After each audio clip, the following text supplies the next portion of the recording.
आधी धूप आधी छांव। एक बार अकबर बीरबल में किसी बात पर अनबन हो गई। अकबर ने गुस्से में आकर बीरबल को नगर छोड़कर जाने का आदेश दे दिया। अकबर के आदेश के पालन में बीरबल नगर छोड़कर चला गया। वह एक गांव में अपनी पहचान छुपाकर रहने लगा। इधर दिन बीतने लगे और अकबर को बीरबल की कोई खबर नहीं लगी। बीरबल अकबर का मुख्य सलाहकार होने के साथ साथ परम मित्र भी था। अकबर को राजकीय कार्यों में बीरबल की सलाह की आवश्यकता महसूस होने लगी। साथ ही उन्हें उसकी याद भी सताने लगी। उन्होंने सैनिकों को बीरबल को ढूंढने के लिए भेजा, किंतु वे उसका पता न लगा सके। अंत में अकबर ने बीरबल का पता लगाने के एक उपाय खोज निकाला। उन्होंने पूरे राज्य में ये ढिंढोरा पिटवा दिया कि जो कोई भी आधी धूप और आधी छांव में उनसे मिलने आएगा, उसे स्वर्ण मुद्राएं इनाम में दी जाएंगी। ये खबर उस गांव में भी पहुंची जहां बीरबल अज्ञातवास में रहता था। उसी गांव में एक गरीब किसान भी रहता था। बीरबल ने सोचा कि यदि इस गरीब किसान को इनाम की स्वर्ण मुद्राएं मिल जाएं तो उसका भला हो जाएगा।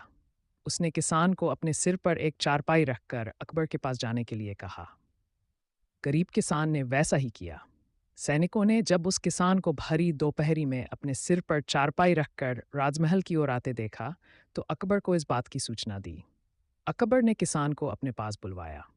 किसान ने अकबर के सामने हाजिर होकर अपना इनाम मांगा तो अकबर ने पूछा, सच सच बताओ कि तुम्हें ऐसा करने किसने कहा था। भोले किसान ने सब कुछ सच सच बता दिया। जहां पना, हमारे गांव में एक भला मानुस आकर रुका है। उसी के कहने पर मैं सिर पर चारपाई रख आपके पास आया था। ये सुनकर अकबर समझ गए कि किसान को सलाह देने वाला व्यक्ति बीरबल ही है। उन्होंने फौरन खजांची से कहकर किसान को स्वर्ण मुद्राएं दिलवाई और सैनिकों को उसके साथ भेजकर बीरबल को वापस आने का पैगाम भिजवा दिया। पैगाम पाकर बीरबल अकबर ने पास वापस लौट आया। शिकार और दहेज बादशाह अकबर को शिकार का बहुत शौक था। जब भी मन करता वह शिकार पर निकल जाते और कई जानवरों का शिकार कर अपना शौक पूरा किया करते थे। बीरबल को अकबर द्वारा निरीह प्राणियों की इस तरह हत्या करना उचित नहीं लगता था, लेकिन सेवक होने के नाते वह सीधे सीधे अकबर को कुछ कह नहीं पाता था। एक दिन अकबर जब शिकार पर निकले तो बीरबल को अपने साथ ले गए। बीरबल अवसर की तलाश में था कि किसी तरह अपनी बात बादशाह के सामने रख सके। अपने अपने घोड़ों पर बैठे जब वे जंगल पहुंचे तो वहां एक पेड़ पर उन्हें दो उल्लू दिखाई पड़े जो जोर जोर से चिल्लाकर आपस में लड़ रहे थे। ये देखकर अकबर को हैरानी और जिज्ञासा दोनों हुई। उन्होंने बीरबल से पूछा, बीरबल, ये उल्लू क्या बात कर रहे हैं? क्यों ये इतनी जोर जोर से लड़ रहे हैं? बीरबल ने जवाब दिया, हुजूर, ये दोनों दहेज की रकम तय कर रहे हैं। पहला वाला दूल्हे का पिता है। वो कह रहा है कि उसे दहेज में जंगल चाहिए बिना किसी जानवर के। दूसरा उल्लू दुल्हन का पिता है। वो दूल्हे के पिता से कह रहा है कि वो दहेज में केवल जंगल की ही व्यवस्था कर सकता है। दूल्हे का पिता मान नहीं रहा है, इसलिए दोनों झगड़ रहे हैं। इस बीच एक उल्लू जोर से चिल्लाया।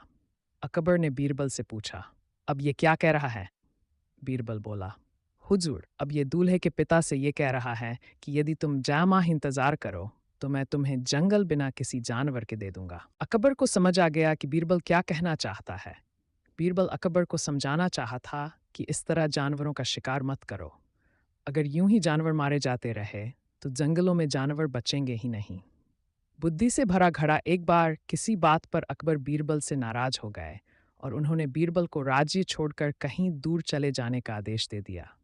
बीरबल ने अकबर के आदेश का पालन किया और राज्य छोड़कर चले गए।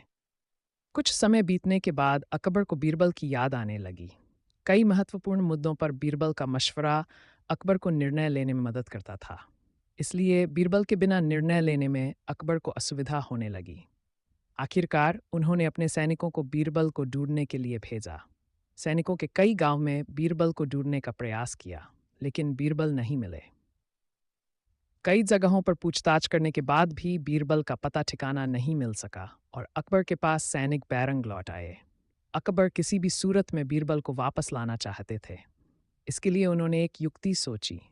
सैनिकों के माध्यम से उन्होंने अपने राज्य के सभी गांवों के मुखियाओं को संदेश भिजवाया। संदेश इस प्रकार था, एक माह के भीतर एक घड़े बुद्धि भरकर उस घड़े के साथ दरबार में उपस्थित हो। ऐसा न कर पाने की स्थिति में बुद्धि की जगह घड़े में हीरे जवाहरात भरकर देना होगा। अकबर का यह संदेश सैनिकों द्वारा गांव गांव में प्रसारित किया गया। एक गांव में बीरबल भेष बदलकर एक किसान के खेत पर काम किया करते थे। जब उस गांव ने मुखिया को अकबर का यह संदेश मिला तो वो चिंतित हो उठा। उसने गांव के लोगों की सभा बुलाई। बीरबल भी उस सभा में उपस्थित हुआ। गांव के मुखिया ने अकबर का संदेश गांव वालों को दिया तो सभी सोच में पड़ गए। तब बीरबल ने मुखिया से आग्रह किया, महाशय, आप मुझे एक घड़ा दे दें, मैं उसे इन महीने के अंत तक उसे बुद्धि से भर दूंगा। मुखिया के पास और कोई चारा नहीं था। उसने एक घड़ा बीरबल को दे दिया। बीरबल वह घड़ा लेकर किसान के उस खेत पर चला गया जहां वह काम किया करता था। वहां उसने कद्दू उगाए थे। उनमें से ही एक छोटे से कद्दू को उठाकर उसने घड़े में डाल दिया। कद्दू अब भी अपनी बेल से लगा हुआ था।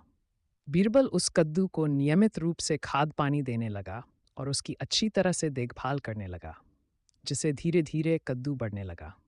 कुछ दिनों बाद कद्दू का आकार इतना बड़ा हो गया कि उसे घड़े से बाहर निकाल पाना असंभव था। कुछ और दिन बीतने के बाद जब कद्दू का आकार घड़े के आकार जितना बड़ा हो गया, तब बीरबल ने उसे उसकी बेल से काटकर अलग किया। घड़े का मुंह कपड़े से ढकने के बाद वह गांव के मुखिया के पास पहुंचा और वह घड़ा उसे देते हुए बोला, यह घड़ा बादशाह अकबर को दे देना और उनसे कहना कि इसमें बुद्धि भरी हुई है। उसे बिना काटे और इस घड़े को बिना फोड़े उसे निकाल लीजिए।